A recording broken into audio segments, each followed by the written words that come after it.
So, I mean, I think Disney has an advantage of being able to be so thoughtful.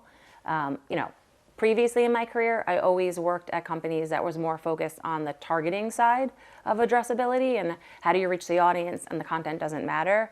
Now being at Disney, like the connection that consumers have in the fandom is like incredible. The other thing that what we're doing is we want to make sure that we're never disrupting the experience for the viewer, for the fan. We want it to be an additive experience. So having Hulu in market for 15 years, that gives us like 15 years worth of data and things that we learned so we can go to market a little bit more thoughtfully. The other thing that to keep in mind though is the Disney Plus audience is not the same audience as Hulu, right? There's incremental reach, there's different type of viewership. You're watching, more movies versus episodic content. So how do you thoughtfully integrate the ad experience there that's going to add? As we roll out globally, it's also an exciting opportunity because we can learn from other markets. So we launched in Canada and EMEA recently, and we'll continue to kind of roll out there. Again, it's being thoughtful. So it's global scale, but we're activating it locally to make sure we're thoughtful in the different markets. Now, Disney is committed to being 50% automated and addressable as a business. Could you please just tell us a bit more what that means for advertisers and how you're executing on that?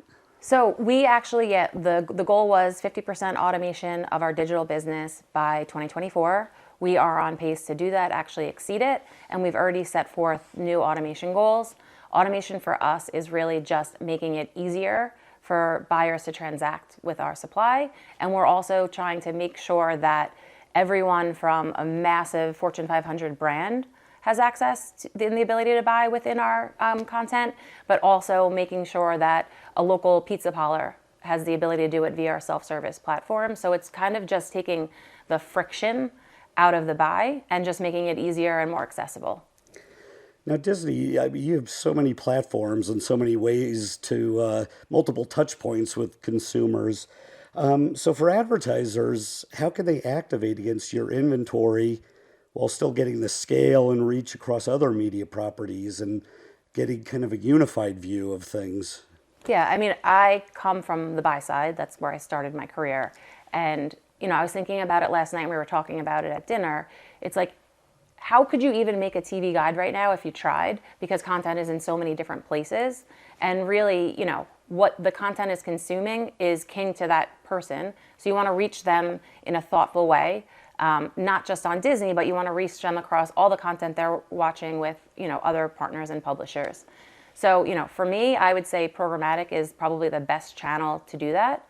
And, right now, programmatically, more than a third of the business was transacted programmatically. We have about 5,000 advertisers in our programmatic channels. And what that allows you to do is it allows you to essentially identify an audience, have it be unified and consistent across the ecosystem, and then, buy once and deliver across the entire marketplace. Well, I'm glad you mentioned that.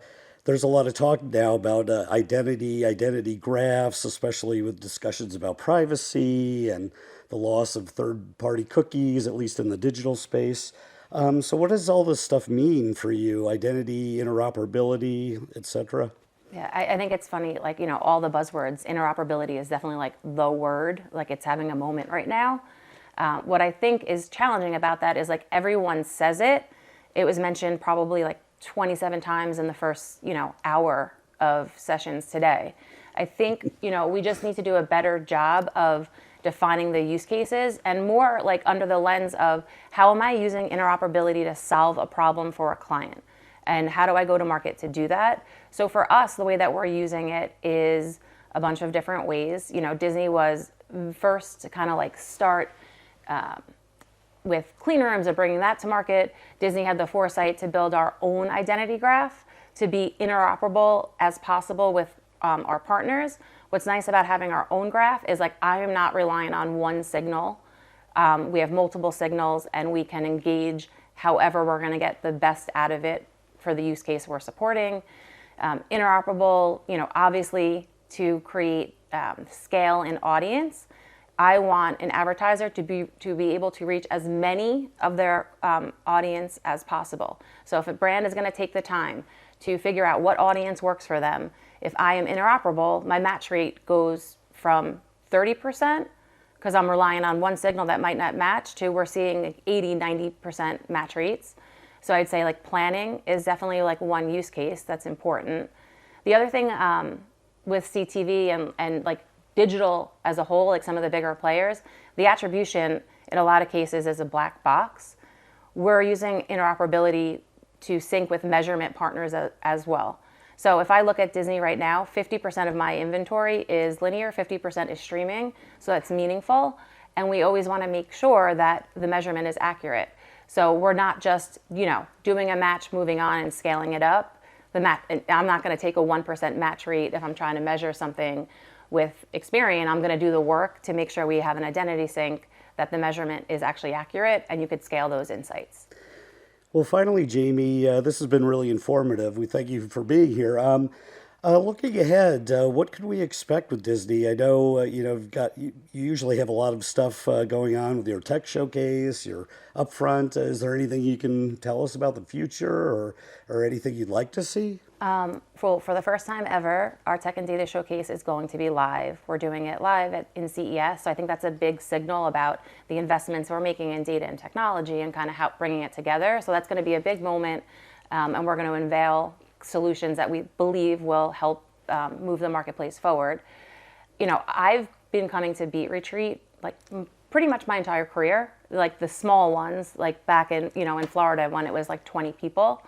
And every year we say, like, this is the year of transformation. This is a year of transformation. I think the marketplace has really transformed at this point, and we're there. I think there's so many different things you can do, and it's kind of like, if I look back like 10 years ago to think that I actually have the ability to hit pause and like shop a scene instead of like sitting there and Googling 600 times, like, I want that shirt, episode 6, minute 7.